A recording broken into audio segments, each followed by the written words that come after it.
Well, hello for another AgTech dog walk. As normal, I'm on the same good old road, and finally some fields are getting tilled, some crops are coming off. You know, it's that time of year, and it's a lovely cloudy day here today too in North Dakota. A little chilly too, which is also, I don't know, I love the fall. That's all I'm going to say. But today, I'm going to talk a little bit about something I've generally talked about before, and it deals with AI and agriculture and all that fun shit. So this morning I got a newsletter from I don't know some guy that I've signed up for. I think he's more, can't remember his name, Venki maybe. He deals more in Indian agriculture, but he brought up a interesting point about artisanal software in agriculture. So basically think of more custom one-off type, easy to create, well, not necessarily easy to create, but customized towards somebody. Think of artisanal bread. It's specialized for maybe the local market or whatever. Or there's artisanal wheat, and it's special to the niche of the region. It's a pretty normal thing actually in agriculture when you really think about it. Though in software, it hasn't traditionally been, as it traditionally has been expensive and time consuming to build, with all the processes. I've lived most of my life around this, and yes, it can be expensive. Very. Some have spent hundreds of millions on doing it, and it's not panned out. For some, it's still going. So, though, with the adage of AI and all the talk around that, some of it is boosted up maybe a little prematurely or too much to an extent. Everyone talks about the bubble or whatnot. And I did kind of do a repost of a fun meme that I saw from someone else that I now have to compete with, clearly. AI and agriculture just kind of slowly puttering along while like everything else in the world is like zipping by in a high-speed train. So tying them all together.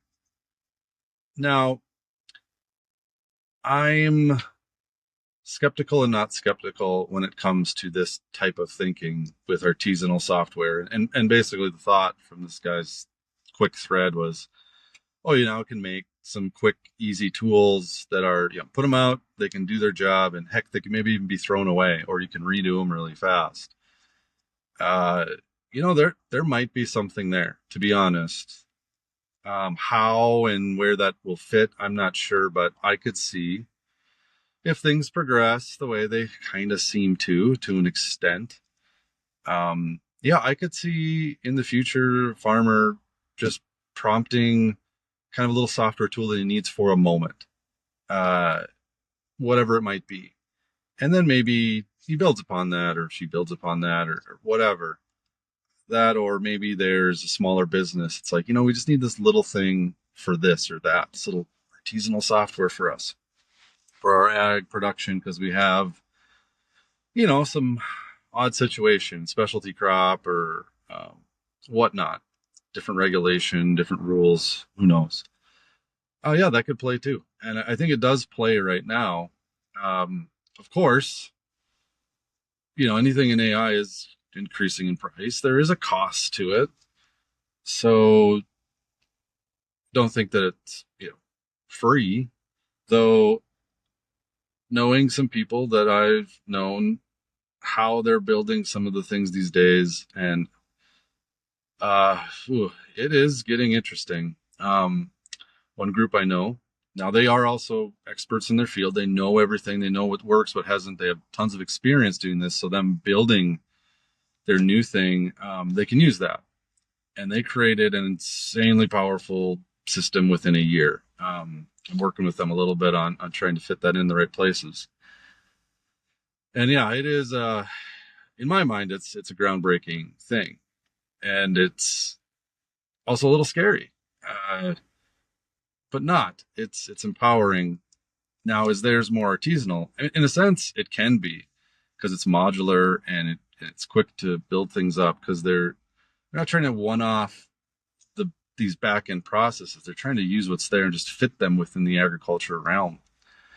And that's more of where things might be going. And like I've talked about, honestly, if you use Google Suite, you can probably most people could get probably 95% of what they want if they just configure things the right way into their almost artisanal software. As for others, yeah, I've seen people be able to create tools or add on to their current software a lot easier. At the same time, what I'm finding with it as well is some of the more legacy systems that are out there, it's harder to do that. And almost the way that it has to be done is they almost have to they would have to rewrite their entire software, kind of make, but they have the architecture and the flow and the understanding. But they're probably going to have to, if they want to stay relevant, kind of almost rebuild it in kind of the more modern way. I mean, it's one thing where I'm thinking about even on our end, on the side shot end that me and my dad have, is to do that or not. Of course, is the cost to weight ratio, is it logical?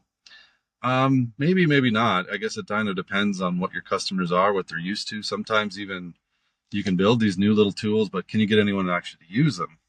Maybe you can do it for cheaper and quick, but doesn't mean it's, good. Doesn't mean people will come in and, there's a whole sales and marketing process and support process to this whole thing too. You can build something cool, but then you have to get it out there and keep going at it, and just someone's got to handle it. And that's probably more of the problem with, niche software is, sure, you can build it faster and cheaper, but then if you want it to turn into a business and something, bigger to make you money, you got to keep it up. Just like anything else, you got to maintain it. There's things that break all the time because of something updating from some other service that you have to use for it to work. In some sense, that's where some legacy things can fit in well. We built our stuff to be kind of hands off, and it just stays. We don't mess with it really, so it doesn't really break. There's a benefit to that, even though it's a little older. It works. I don't have to have 5 programmers working on it. I don't need to deal with all these other AI pieces or systems. It does what it's supposed to do in the way that we're comfortable with too. So there's a balance with all this.